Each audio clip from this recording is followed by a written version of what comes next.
With King Von's body cam footage released the night he died, deep secret emerged. Von's cousin Bo revealed that King Von's security guard let him run into the street to fight, then vanished and deleted his Instagram. Security guard let him walk. You get paid he get paid to protect. How the you let him walk over him? You ain't supposed to let him fight. He ain't supposed to be touching nobody. Security guard, if anything, you make sure Quando them leave. Whoever else they was with, you make sure they leave.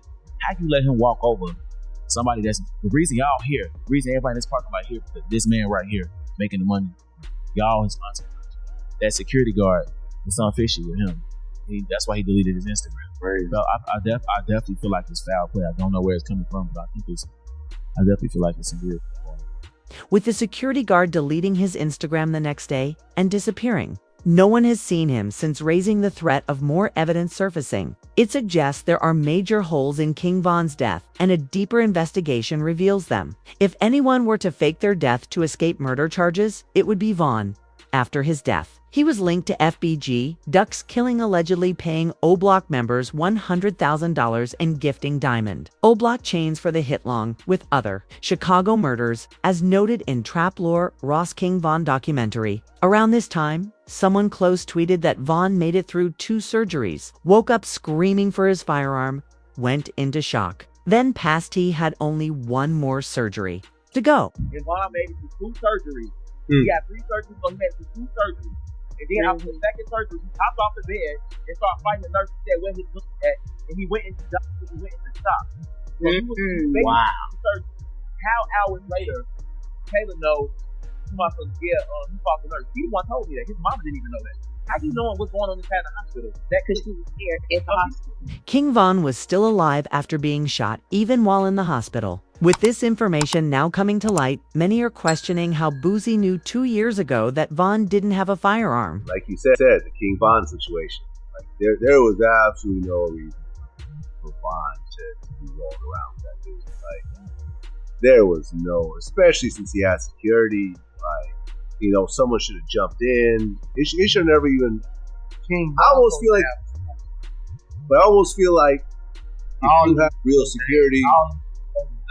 I feel like they would have been more ready and calm. Sad, man. Sad. I mean, the whole King Von thing is really for everyone right now. That me up, bro. I like King Von. Making the story even more confusing, a deeper look into his passing reveals holes that point toward a hidden truth. On November 5th, 2020, King Von and his crew went to a club in Atlanta to celebrate the release of his album, Welcome to a Block. It was meant to be a night of celebrating his music career, but no one anticipated how it would end. Aware of the dangers that came with fame, Von rolled with a team of 25 friends and security guards, as his manager confirmed how seriously Von took his safety. I travel one security that moves with Von, and he traveled with 2 more security. You know what I'm saying? Von traveled in a truck, and not only that, his guys are security, man. He traveled with 10 to 15 guys daily. They protect and love Von more than any security would. We're like 8-10 cars deep, 20-25 Entourage. But later that night, something shifted in King Vanny began acting out of character and put his life at risk. While at the Atlanta club, the party was going well, but around 2:30 a.m., things started to wind down, and his crew began leaving. The original plan was to head back to their hotel rooms for the night, but Von changed the plan. Everybody's mind leaving the club is that we're going to the hotel in Airbnb, because that's normal routine. Club he went to, the after hours wasn't getting paid for it, and I have no acknowledgement of his team. They have no acknowledgement of it. That was the complete Von decision. As his crew made their way to their rooms for the night, Von told his driver to take him to another Club Monaco lounge. Everybody else that was with us driving to the Airbnb, and Von literally went to the venue by himself. We got a call later from people in the car, like, hey bro, we get by. Matter of fact, I think from the DJ was like, hey bro, you know, we get by ourselves. Like, where you guys at? And everybody rerouted to that venue. For some reason, The others in Vaughn's truck didn't inform the rest of the team until they were already at Monaco, forcing everyone else to make U-turns and head back. But once they arrived, Vaughn's manager sensed something was off rather. Then going into the club, Vaughn sat silently in the truck for 30 minutes. For some reason, Vaughn was, this man is like, I promise you, the best artist I ever moved in my life. For some reason that night was off. Like, he stayed in the car for like 30, 35 minutes. After a while, Vaughn finally agreed to go inside. His team first sent in his security to scan the club and make sure it was safe. I went to the car he was in. I was like, yo, Vaughn. Went inside the passenger seat. I was like, yo, Vaughn, bro, what's going on? Everybody here, wait, let's go. He was like, all right, let's go. We're telling security, hey, it's time to go in now. Vaughn's ready. You know what I'm saying? We've been here too long. Let's go inside. Check the venue, go inside, check the outside, make sure there's no. But the real danger was in the parking lot. Quando Rondo and his crew were in their own vehicle. One of King Von's team members spotted Quando and quickly reported it to Vaughn. Now, right before we go inside the club, one of his homeboys came to the car and said, hey, so-and-so's here.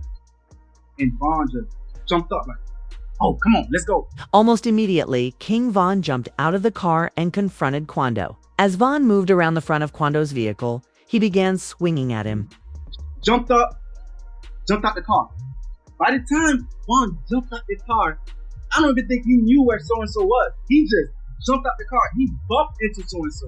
As soon as he bumped into so-and-so, started brawling. As the fight broke out, it took just seconds for Quando's friend Lil Tim to circle the white car and fire his gun at King Von, hitting him 4 times and shooting Von's manager once in the leg. Von's team quickly drew their own weapons and fired back at Lil Tim. Just when things couldn't get worse, 2 police officers arrived, drawn by the gunfire, and began shooting into the chaos, striking one of King Von's team members who had been hiding. Amid the chaos, King Von stayed, down with Quando Rondo on top of him, using him as a shield. Was he trying to take Von's chain, or? Honest truth, I don't think he really had no jewelry on, and from the people that was a little closer, Vaughn was actually holding onto him. And you ain't nowhere. You hear like even through getting that strong, like he was literally holding him. Once the chaos settled, Quando's crew rushed to their cars and sped to the hospital with Lil Tim. Meanwhile, King Von's closest friend,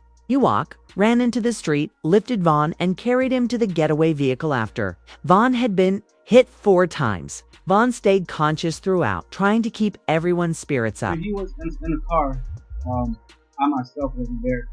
The gentleman that was in the car with him was panicking, and Vaughn was the one that was like, hey, calm down, slow down, chill, I'm gonna be good. Into the hospital. And honest truth, we all thought that the way he was carrying himself from that incident, from what I was told from the people in the car, that he would be fine. After arriving at the hospital, King Von was rushed into surgery but sadly died during the operation, sending shockwaves through the entire rap industry. This made national headlines as officials confirmed one of the 3 people thanked was rapper King Von from Chicago, who was here last night with friends. 2 groups of individuals got into a physical altercation. That physical altercation escalated into an exchange of... King Von's death deeply shook O-Block. Even visiting his mural now requires extra caution. Check it out. Don't walk over here and see this little Von picture. I know it's a lot of options. I'm letting y'all see where I'm at. Why is this black truck still right here? Man. Watch that truck. Watch that truck right there. On Quando's side, Lil Tim survived his hospital injuries and was charged with King Von's death the next day. However, the case was dropped after his lawyers argued self-defense. Still, those close to Von knew action was needed, as in the following months, a major hit against Quando's crew was reported. Now, the search is on for 3 people who police say at a Savannah rapper, a member of his entourage. It happened in Los Angeles, and cameras captured the aftermath. When Wando's close friend Lil Pab was killed, news footage captured Quando's reaction to the event. This man, a passenger in that car, frantic at the sight. Durk escalated tensions with his lyric. They like Durk. He's a singer. He won't do something. You can believe whatever you want. I got your folks hit. He also rapped "Look on the news and see your son screaming, no," which is now part of why Durk has been indicted and faces charges of murder for hire.